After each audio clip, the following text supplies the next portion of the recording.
आइए आज के इस बेहद दिलचस्प विश्लेषण की शुरुआत करते हैं। विषय है नादे अली दुआ, इतिहास, चमत्कार और इसका धर्मशास्त्रीय दर्शन। यह किसी किताब को सिर्फ पन्ने पलटकर पढ़ने जैसा बिल्कुल नहीं है, बल्कि यह एक ऐसी यात्रा है जो धार्मिक इतिहास के एक बेहद अहम हिस्से को हमारे सामने रखती है। हम इस पूरे विषय को बिल्कुल निष्पक्ष और एक डॉक्यूमेंट्री वाले नजरिए से समझने की कोशिश करेंगे। तो चलिए बिना किसी देरी के देखते हैं कि आखिर इस कथा की शुरुआत कहां से और कैसे होती है। एक दूरस्थ स्थान से की गई एक चमत्कारी पुकार से जन्मी प्रार्थना। जरा सोचिए, ये बात ही अपने आप में कितनी रहस्यमयी और नाटकीय लगती है। इस पूरी कथा का जो मूल आधार है वो यही है। स्रोत बताते हैं कि ये कोई ऐसी दुआ नहीं है जो किसी शांत माहौल में बैठकर रची गई हो, बिल्कुल नहीं। इसका जन्म तो एक ऐसी असाधारण ऐतिहासिक घटना से हुआ है जहां मीलों की दूरियां अचानक से बेमानी हो गई हैं। ये सोचना है कितना रोमांचक है कि घोर संकट के बीच लगाई गई एक पुकार ने एक ऐसी प्रार्थना का रूप ले लिया जो सदियों तक अनगिनत लोगों की आस्था का एक अटूट हिस्सा बन गई। इसी चमत्कारी शुरुआत ने इसे इतना गहरा और खास बना दिया है। अब बढ़ते हैं हमारे अगले भाग की ओर, जिसका शीर्षक है विपत्ति के समय में शक्ति। यहाँ एक बात स्पष्ट कर लेना बहुत जरूरी है। नादे अली दुआ किसी भी खतरे या कठिन परिस्थिति से छुटकारा पाने का एक शक्तिशाली साधन है। अल्लामा तालिब ज़ोहरी के विश्लेषण को अगर गहराई से देखें तो पता चलता है कि ये कोई ऐसी आम प्रार्थना नहीं है जिसे बस रोजमर्रा के दिनचर्या में पढ़ लिया जाए, बल्कि इसे एक बेहद अचूक और शक्तिशाली आध्यात्मिक हथियार के रूप में देखा जाता है। मतलब जब सारे दरवाजे बंद नजर आए, हर सामान्य रास्ता खत्म हो जाए और संकट अपने चरम पर हो, तब इस दुआ का सहारा लिया जाता है। इसे घोर विपत्ति के समय का एक बहुत बड़ा सुरक्षा कवच माना गया है। अब सवाल ये उठता है कि आखिर वो कौन सा ऐतिहासिक क्षण था जब इसकी सबसे पहली बार जरूरत पड़ी। आइए उस घटना पर चलते हैं। हमारा अगला खंड इसी ऐतिहासिक घटना को विस्तार से समझाता है। दूरियों के पार एक चमत्कारी पुकार। अब हम प्रार्थना के अर्थ से आगे बढ़कर उस खास ऐतिहासिक कथा पर आते हैं जिसने इस दुआ को इसका असली स्वरूप दिया। इस घटनाक्रम को अगर हम एक समय रेखा या टाइमलाइन की तरह देखें तो उस वक्त की गंभीरता का अंदाजा लगाया जा सकता है। देखिए, मिनट 1, पैगंबर मोहम्मद को एक भारी विपत्ति घेर लेती है। संकट बहुत बड़ा है। मिनट 2, अल्लाह इस घोर कठिन स्थिति में मदद के लिए पुकार लगाने का आदेश देता है। अब आता है मिनट 3, जहां पैगंबर हजरत अली को मदद के लिए पुकारते हैं। और इसके बाद का जो चौथा मिनट है ना, वो सबसे चमत्कारी है। हजरत अली चमत्कारिक रूप से इस पुकार को मीलों दूर से सुन लेते हैं। ध्यान दीजिए, भौतिक रूप से वो उस स्थान से बहुत दूर थे, फिर भी आवाज उन तक पहुंचती है। और आखिर में 5वां मिनट, वो बिना किसी देरी के उसी समय मदद के लिए पहुंच जाते हैं। ये कोई आम घटनाक्रम नहीं है। ये साफ तौर पर दिखाता है कि कैसे एक सच्ची आध्यात्मिक पुकार भौतिक दूरियों की हर सीमा को तोड़ देती है। अल्लामा तालिब ज़ोहरी ने इस पूरे क्रम के पीछे छिपे इसी चमत्कारिक तत्व को बड़ी ही खूबसूरती से उजागर किया है। अब कहानी अपने सबसे गहरे दार्शनिक मोड़ पर पहुंचती है, जब विजय विजेता की कामना करती है। यह हिस्सा सच में एक बहुत ही अद्भुत दार्शनिक विचार सामने रखता है। जरा इस तुलना पर गौर करें। बाईं तरफ का एक सामान्य दृष्टिकोण कहता है कि हजरत अली को केवल जीत के प्रतीक के रूप में देखा जाता है। हम इतिहास में अक्सर महान योद्धाओं को जीत का प्रतीक ही तो मानते हैं, है ना? लेकिन अब दाईं तरफ देखिए, यहाँ एक बहुत ही गहरा विचार है। जीत या ध्वज स्वयं हजरत अली को पाने की इच्छा रखता है। अल्लामा ज़ोहरी के अनुसार ये सिर्फ शब्दों का खेल नहीं है, बल्कि एक पूरी वैचारिक क्रांति है। मतलब यहाँ हजरत अली सिर्फ जीत हासिल करने वाले इंसान नहीं है, बल्कि वो एक ऐसे व्यक्तित्व हैं जिनकी आकांक्षा खुद जीत करती है। ये धर्मशास्त्रीय पहलू उन्हें एक आम योद्धा से कहीं ऊपर उठाकर एक ऐसी आध्यात्मिक शक्ति बना देता है जिसे विजय अपनी खुद की सार्थकता के लिए खोजती है। आमतौर पर एक योद्धा झंडे के लिए लड़ता है, लेकिन यहाँ झंडा खुद उस योद्धा का इंतजार कर रहा है। पूरे स्रोत की ये सबसे खूबसूरत और गहरी व्याख्याओं में से एक है। अब इस पूरी चर्चा का मूल उद्देश्य क्या है, ये बहुत ही स्पष्ट है। स्रोत में दी गई इस बात पर ध्यान दें। इस चर्चा के माध्यम से विश्वासियों के विश्वास को मजबूत करने के लिए हजरत अली के प्रति विनम्र सम्मान और उनकी अनंत बहादुरी के प्रति गहरी भक्ति व्यक्त की गई है। इस ऐतिहासिक और चमत्कारी कथा को बार बार याद करने और समझाने का आखिरी मकसद ही यही है कि लोगों के आंतरिक विश्वास को और पक्का किया जा सके। यह सिर्फ अतीत की किसी घटना की कोई कहानी भर नहीं है, बल्कि यह उस अनंत बहादुरी और आध्यात्मिक ऊंचाइयों के प्रति एक अटूट भक्ति जगाने की कोशिश है जिससे आस्था के धागे और भी मजबूत हो सकें। और इसी के साथ अंत में एक बहुत ही गहरा सवाल हमारे सामने आता है। एक एकल ऐतिहासिक चमत्कार आज भी विश्वासियों के गहरे विश्वास और भक्ति को कैसे आकार देता है। सच में यह हम सब के लिए सोचने का एक बहुत बड़ा विषय है। एक ऐसी प्रार्थना और एक ऐसी घटना जो सदियों पहले एक विपत्ति के क्षण में घटी, वो आज के समय में भी अनगिनत लोगों को मुश्किलों से लड़ने की ताकत और मानसिक शांति देती है। शायद कहानियों और धार्मिक इतिहास की सबसे बड़ी और असीम शक्ति यही होती है। कैसे एक प्राचीन युद्ध के दौरान मदद के लिए की गई एक पुकार ने सदियों पुरानी आध्यात्मिक परंपरा को आकार दे दिया। सोचने वाली बात है ना। स्रोत के मुताबिक ये सिर्फ कोई आम ऐतिहासिक घटना नहीं थी, ये एक ऐसी शुरुआत थी जिसका असर आज तक पूरी स्पष्टता के साथ महसूस किया जाता है।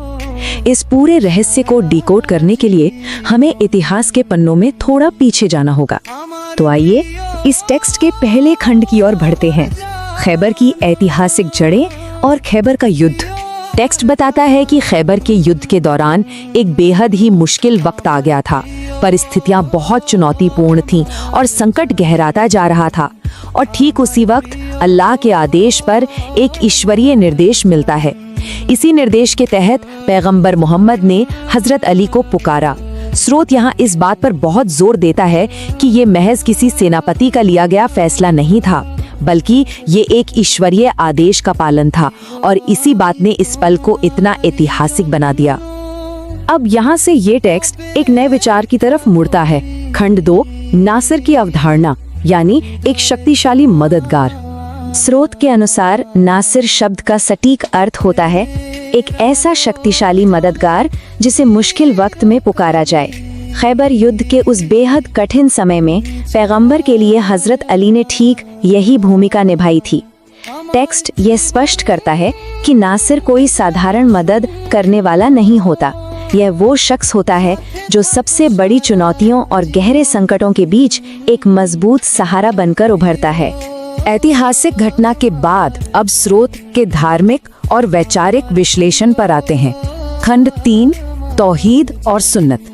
इस हिस्से में वक्ताओं ने कुरान की आयतों का हवाला देते हुए एक बहुत ही दिलचस्प तर्क सामने रखा है। एक तरफ ये विचार है कि मदद के लिए अल्लाह से प्रार्थना करना सुन्नत है, और दूसरी तरफ ये स्पष्ट किया गया है कि ये तौहीद यानी ईश्वर की एकता के बिल्कुल भी खिलाफ नहीं है। स्रोत बड़ी बारीकी से ये समझाता है कि इस विशिष्ट संदर्भ में किसी इंसान को यानी एक नासिर को पुकारना मूल इस्लामी मान्यताओं के साथ पूरी तरह से मेल खाता है। वक्ताओं के अनुसार ये काम तौहीद के सिद्धांत का किसी भी रूप में खंडन नहीं करता। वैचारिक चर्चा के बाद टेक्स्ट इसके व्यवहारिक पहलू की ओर ले जाता है। खंड 4, प्रार्थना का अभ्यास और इसे पढ़ने का सही तरीका। तो यहाँ सबसे अहम बात यह है कि स्रोत इस प्रार्थना को सही तरीके से करने के लिए 2 प्रमुख शर्तों पर बहुत जोर देता है। पहली शर्त है सही शब्दों का चयन। प्रार्थना के मूल शब्दों की शुद्धता बनाए रखना बहुत जरूरी है। और दूसरी शर्त जिसे टेक्स्ट में सबसे ज्यादा महत्वपूर्ण माना गया है वो है एक गहरा आध्यात्मिक जुड़ाव बनाए रखना। स्रोत के मुताबिक सिर्फ शब्दों को जुबान से दोहरा लेना ही काफी नहीं है, उसके पीछे की भावना और उस रूहानी जुड़ाव का होना नितांत आवश्यक है। तभी ये प्रार्थना अपने पूर्ण अर्थों में असरदार होती है। अब हम इस विश्लेषण के अंतिम पड़ाव की ओर बढ़ते हैं। खंड 5, मूसा जैसा बंधन, एक आध्यात्मिक विरासत। इस हिस्से में जो सबसे दिलचस्प बात सामने आती है वो ये है कि स्रोत हजरत अली के अत्यंत उच्च दर्जे को स्थापित करने के लिए एक बहुत ही ऐतिहासिक तुलना करता है। एक तरफ पैगंबर मूसा और हारून का रिश्ता है और ठीक उसी के समानांतर पैगंबर मोहम्मद और हजरत अली का। इस समानता के जरिए टेक्स्ट ये समझाता है कि उनका आपसी रिश्ता उसी स्तर का गहरा भाईचारा और आध्यात्मिक समर्थन रखता था जो महान पैगंबरों के इतिहास में देखने को मिलता है। इस पूरी बात का सार एक ही विचार में बेहतरीन ढंग से समेटा गया है, एक गहरा आध्यात्मिक और भाईचारे का रिश्ता। स्रोत बहुत ही स्पष्टता से ये बताता है कि यह केवल एक मार्गदर्शक और उनके अनुयायी का संबंध नहीं था, बल्कि यह उससे कहीं आगे रूहानी और भाईचारे के एक ऐसे अटूट बंधन पर टिका था जिसने हजरत अली को उस विशिष्ट और उच्च स्थान पर स्थापित किया जिसकी चर्चा आज सदियों बाद भी की जाती। और इसी के साथ स्रोत सामग्री का ये एक्सप्लेनर अपने अंत पर पहुंचता है। लेकिन खत्म करने से पहले ये सवाल जहन में जरूर आता है कि कैसे प्राचीन इतिहास में बने ये रिश्ते आज भी आध्यात्मिक प्रथाओं को नई ऊंचाइयों पर ले जा रहे हैं। ये स्रोत सामग्री इस बात पर विचार करने के लिए प्रेरित करती है कि इतिहास के किसी एक पल में मानवीय संबंधों और ईश्वरीय भक्ति के बीच जो गहरा जुड़ाव पैदा होता है वो कभी खत्म नहीं होता। ये बहुत ही फैसिनेटिंग होने वाला है। अब सबसे पहले उस बड़े सवाल पर आते हैं जो शायद आम तौर पर सबके दिमाग में आता है। क्या नादे अली सच में किसी जंग के मैदान में यानी बैटलफील्ड में नाजिल हुई थी? देखिए, ये एक ऐसी कॉमन नैरेटिव है जो बरसों से चली आ रही है, लेकिन क्या ये बात हिस्टोरिकली एक्यूरेट है? हमारा सोर्स टेक्स्ट एग्जैक्टली इस नैरेटिव पर सवाल उठाता है और इसे चैलेंज करता है। सोर्स इसका बहुत ही क्लियर जवाब देता है। उसके मुताबिक ये अचानक किसी जंग के बीच में नहीं आई थी। एक्चुअली हकीकत कुछ और ही है। टेक्स्ट क्लियरली बताता है कि ये एक बहुत ही खास प्रार्थना, एक स्पेशल दुआ है जो पैगंबर मोहम्मद PBOH ने डायरेक्टली अपने साथियों को सिखाई थी। मतलब ये एक सिखाई गई चीज है, ना कि बैटलफील्ड का कोई अचानक वाकया। ये बेसिक डेफिनेशन ही इस प्रार्थना को देखने का पूरा नजरिया बदल देती है ना? ये समझना वाकई बहुत इंटरेस्टिंग है कि वक्त के साथ फैक्ट्स कैसे मिथ्स में बदल जाते हैं। एक तरफ वो पॉपुलर मिथ है कि इसका उद्गम किसी वॉर के दौरान हुआ, और दूसरी तरफ रियलिटी ये है कि इसे कॉन्शियसली एक प्रेयर के रूप में सिखाया गया था। सोर्स टेक्स्ट इस कंट्रास्ट पर बहुत जोर देता है। ये तुलना हमें एक्चुअली ये समझने में मदद करती है कि हमें इन दोनों के बीच के इस अंतर को कितना क्लियरली समझना चाहिए। तो अब सवाल उठता है कि इसका मुख्य उद्देश्य क्या था। आइए इस सेक्शन पर चलते हैं। मुसीबतों में आध्यात्मिक मदद। देखिए, सोर्स टेक्स्ट समझाता है कि इसे सिखाने का मकसद क्या था।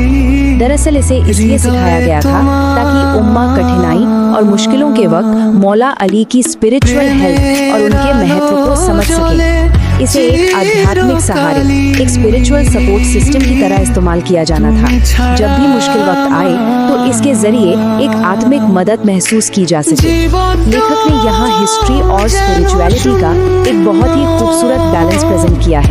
लेकिन जहाँ आध्यात्मिक सहारे की बात आती है, वहाँ कुछ सख्त नियम भी होते हैं। तो अब आते हैं अगले भाग पर, सख्त धार्मिक सीमाएं। यहाँ लेखक एक बेहद नाजुक संतुलन यानी डेलिकेट बैलेंस की बात करते हैं। टेक्स्ट एक तरफ मौला अली के एक्सेप्शनली हाई स्टेटस को पूरी तरह स्वीकार करता है, उनका मुकाम वाकई बहुत ऊंचा है। लेकिन, और ये लेकिन बहुत जरूरी है, टेक्स्ट बिल्कुल स्पष्ट शब्दों में ये भी क्लियर करता है कि ये दर्जा किसी भी हालत में पैगंबर की पूर्ण सर्वोच्चता यानी एब्सोल्यूट सुप्रीमेसी को क्रॉस नहीं कर सकता।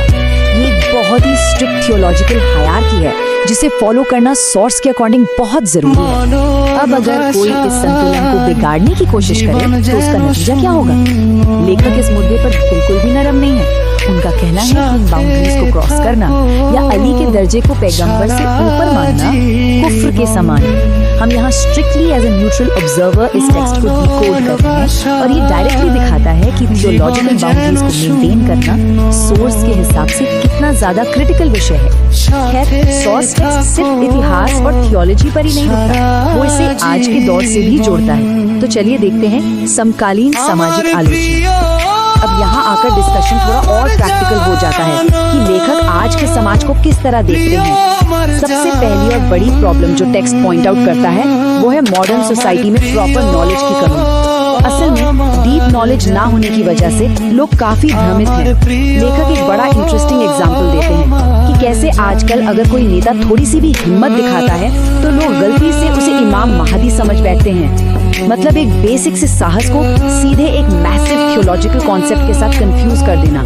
ये दिखाता है कि बेस नॉलेज के बिना हम कैसे इन इम्पोर्टेंट कॉन्सेप्ट्स को कंप्लीटली मिस इंटरप्रेट कर लेते हैं। तो इन सब बातों का बॉटम लाइन क्या निकलता है?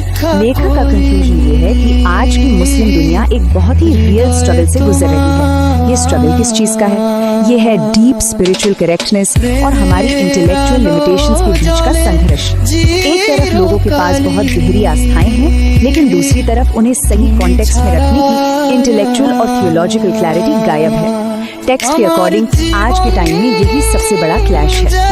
और ये पूरा एनालिसिस हमें एक बेहद थॉट प्रोवोकिंग सवाल पर लाकर खड़ा कर देता है। आज का मॉडर्न समाज एक तरफ ऐसी गहरी आध्यात्मिक भक्ति और दूसरी तरफ जरूरी बौद्धिक सीमाओं के बीच आखिर बैलेंस कैसे बिठा सकता है? श्रद्धा अपनी जगह है, पर उसके चक्कर में गलत फहमियां ना फैलें, इसका ध्यान कैसे रखा जाए?